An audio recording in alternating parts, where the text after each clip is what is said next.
हिंदू मरे या मुस्लिम मरे, फर्क इस बात से पड़ना चाहिए कि कोई मर रहा है और इस तरह से बेदर्दी से उसको मारा जा रहा है। लेकिन यहां फर्क शायद इसलिए पड़ रहा है क्योंकि वो किसी धर्म विशेष से आता है। अब ये परिस्थिति आप किस तरह से देखते हैं? जी बहुत शुक्रिया हिमांशु जी। अभी पहले दोनों वक्ताओं ने बहुत अच्छे तरीके से पूरी बात रखी है, पूरा इशू स्पष्ट हो गया है। लेकिन यहाँ पर जो अखलाक वाला सवाल था, मैं उसके ऊपर पहले बोलना चाहता हूँ, बाद में आपके सवाल के ऊपर मैं आऊंगा। क्योंकि अखलाक को के अंदर पहले 10 आरोपी थे, बाद में शायद 18 हुए। अब उनका जो है आप एफआईआर को रद्द करने की बात करो और आप कोर्ट के अंदर लगाओ। तो अब अगर ये काम योगी आदित्यनाथ करते हैं तो बहुत आश्चर्य नहीं होता, इसलिए आश्चर्य नहीं होता कि खुद उन्होंने अपने मुकदमे वापस लिए, है ना। लेकिन इसके बाद में ये है कि आपको मालूम है, ये जो प्रोविजन है, कम से कम दर्शकों की जानकारी के लिए मैं बताना चाहता हूं कि प्रोविजन ये है कि आपको अगर सरकार को कोई केस वापस लेने का अधिकार है, और किसी भी स्टेज पर वापस लेने का अधिकार है, सवाल ये है कि वो अधिकार होना चाहिए नहीं होना चाहिए।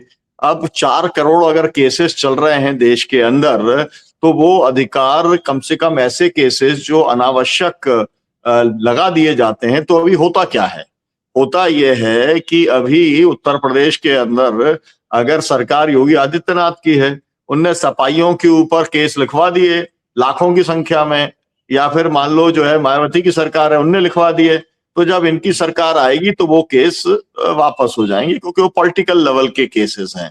अब उन पॉलिटिकल लेवल के केसेस के अंदर अगर कुछ गंभीर जो नेचर के जो केसेस हैं, वो जब लगते हैं कि भाई सरकार कहती है वापस ले लो, और एक ही ग्राउंड है उसके अंदर, लोकहित के अंदर आप वापस ले लो, तो फिर उसके अंदर जो है बाकायदा एप्लीकेशन जो है लॉ डिपार्टमेंट से अनुमति लेनी पड़ती है, और फिर आपका जो सरकारी वकील है वो उसका आवेदन लगाता है।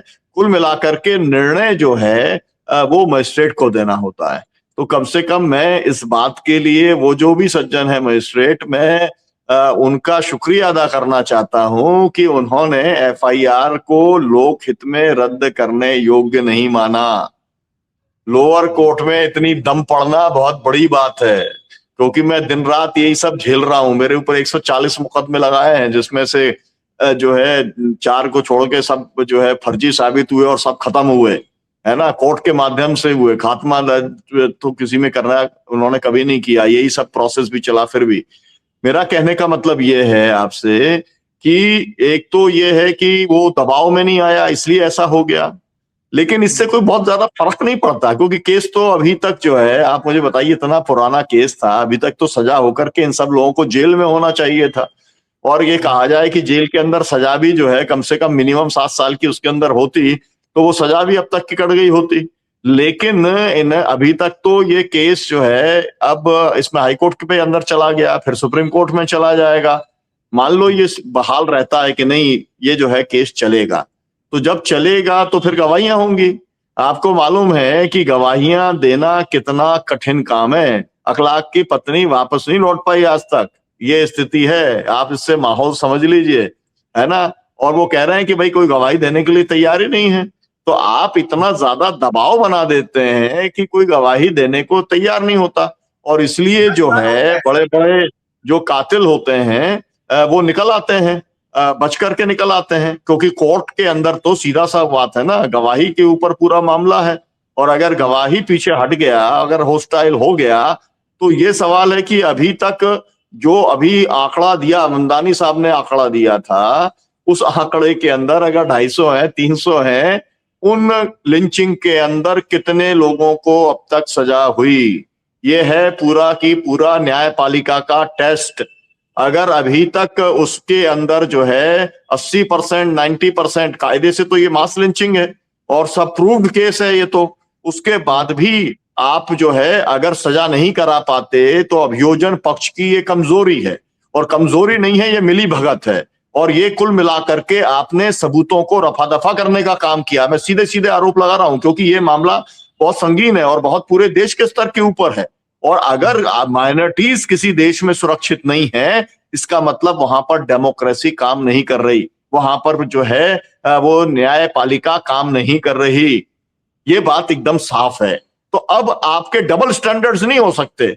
ये नए स्टैंडर्ड नहीं हो सकता कि आप अपने यहाँ पर माइनॉरिटीज को जो है आप चुन चुन करके मारोगे और दूसरी जगह पर अगर आप माइनॉरिटीज के साथ में कुछ होगा तो आप छाती पीटने का काम करोगे।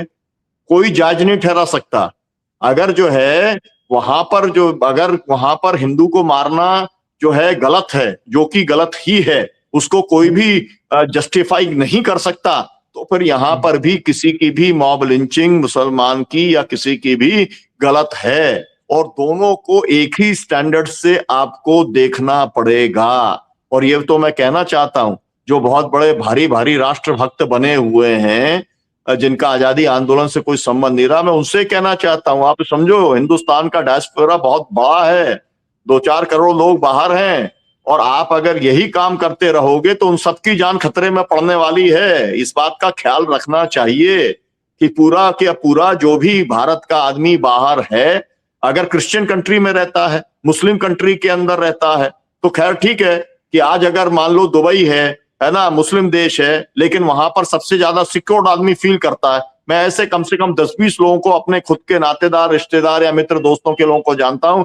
जो लड़कियां हैं जो वहां रह रही हैं और वो कह रहे हैं कि हम दुनिया की सबसे सेफ जगह पर रह रहे हैं।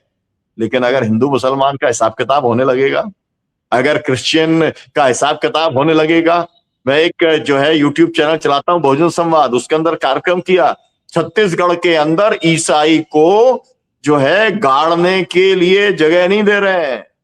गाड़ दिया गया तो पंचायत ने बाकायदा फैसला करके उसकी जो है कब्र को निकलवाया और गांव के बाहर जाकर के गड़वाने का काम किया। समझ लीजिए आप मेरी बात, है ना। यह है ईसाई के साथ की बात बता रहा हूं मैं, छत्तीसगढ़ के अंदर की बात बता रहा हूं मैं। तो अगर ऐसी स्थिति देश के अंदर रहेगी तो फिर माइनॉरिटीज के जो अधिकार हैं आपको उसकी इन टोटो बात करनी पड़ेगी। आपको एक पूरे फ्रेमवर्क के साथ, न्याय के फ्रेमवर्क के साथ, जस्टिस के फ्रेमवर्क के साथ आपको बात करनी पड़ेगी। और जो मतलब इसीलिए आपकी जब रिपोर्ट आती है, यूएस कांग्रेस के अंदर रिपोर्ट आती है या फिर यूरोपियन यूनियन के कांग्रेस के अंदर जो रिपोर्ट आती है ना, उसके अंदर साफ साफ तौर पर रिपोर्ट आ रही है कि सबसे ज्यादा लोग जो एक तरीके से माइनॉरिटीज के प्रताड़ित हैं वो भारत के अंदर हैं। तो अब मेरा कहना है कि उसका रिटेलिएटरी एक्शन है, आपको अपने यहाँ का एक्शन रोकना पड़ेगा, पूरी दुनिया के अंदर उसका रिएक्शन रुकेगा। लेकिन मैं बिल्कुल ये बात साफ तौर पे कहना चाह रहा हूं कि बांग्लादेश को लेकर के यहाँ पर बहुत बात हो गई। आप ये मुझे बताइए कि बांग्लादेश तो हमने पैदा किया ना, बिल्कुल स्पष्ट है ना, भारत ने पैदा किया। और भारत जो है अगर मतलब इंदिरा गांधी नहीं होती तो वो नहीं पैदा होता। और अकेला, और क्यों पैदा किया? जस्टिस के लिए पैदा किया था, क्योंकि पंजाबी जो है वो उनके ऊपर ज्यादा जुल्म जाती कर रहे थे। बंगाली भाषी लोगों ने हमसे मदद मांगी, हमने मदद देने का काम किया।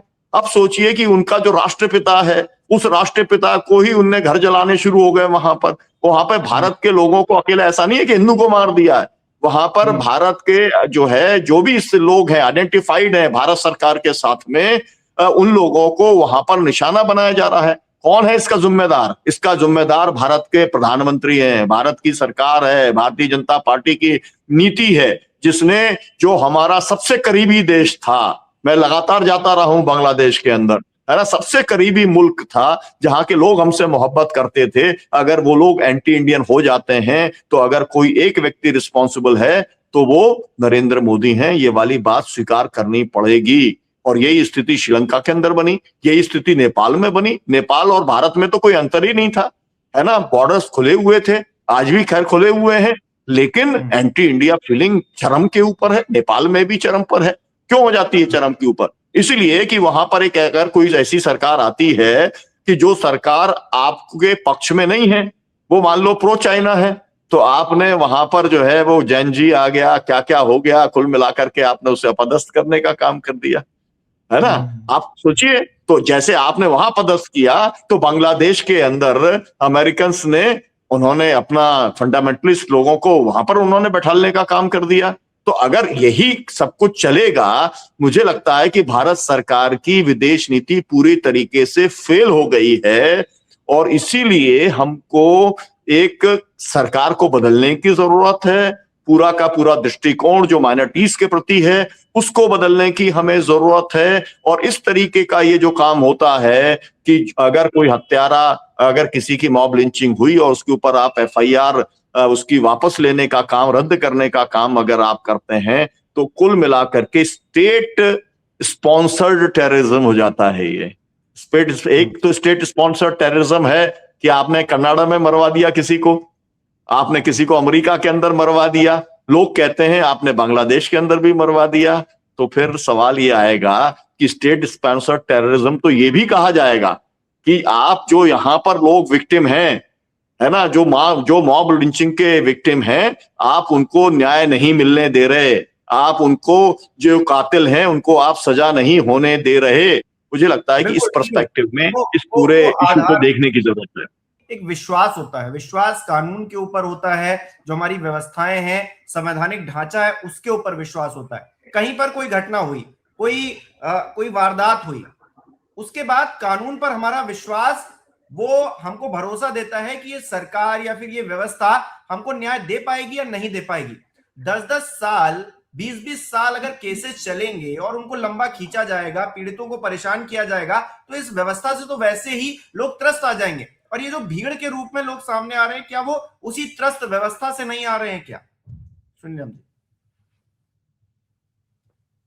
ये बहुत आपका शुक्रिया।